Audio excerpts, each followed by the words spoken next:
We made it through another election year where the economy was the top issue for voters. So which business stories grabbed you the most this year?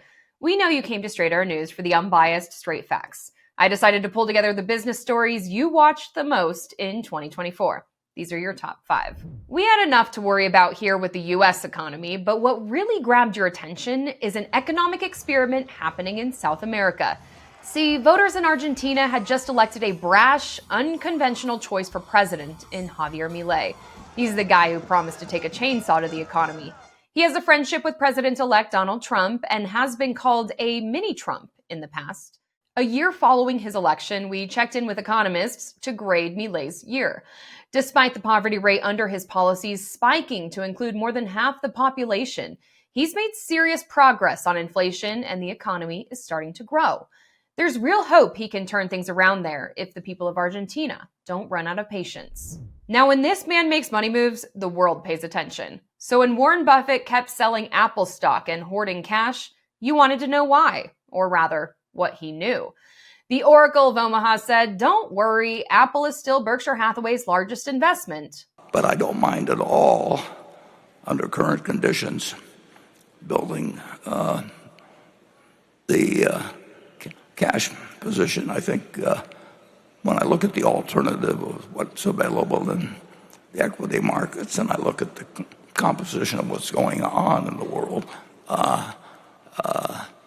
we find it quite attractive. There it is from the horse's mouth. But an analyst quoted in our story speculated the Apple sell might have more to do with the death of Buffett's right-hand man, Charlie Munger, who may have always been more comfortable with the company.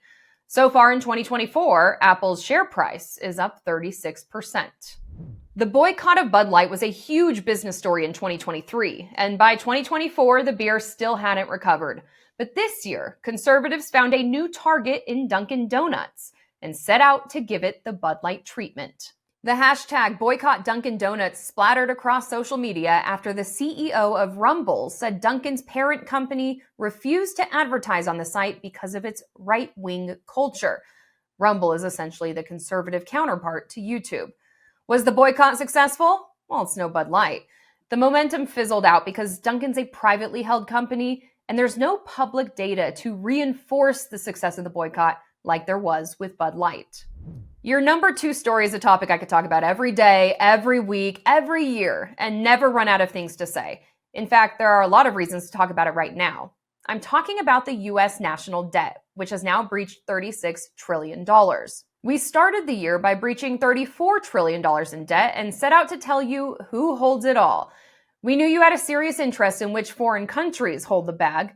Japan has the biggest purse, followed by China, then the UK. But foreign governments account for less than a quarter of the whole pie. Private investors hold the biggest share, followed by foreign countries, US government accounts, and then the Federal Reserve. Drum roll, please, for the top business story of 2024.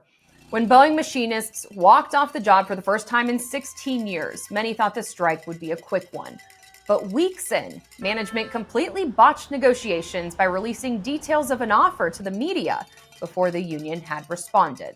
I thought the arrival of new management with a lot of experience and understanding in the industry would make things different, but that doesn't appear to be the case at all, I'm afraid. The story, Boeing Strike strategy baffles top aviation analyst, is the top of our list. It would be nearly another month before machinists would come back to work. In the end, workers got Boeing up from a 25% raise to 38% over 4 years. It was new CEO Kelly Ortberg's first test in a long line of challenges we'll be talking about for years to come.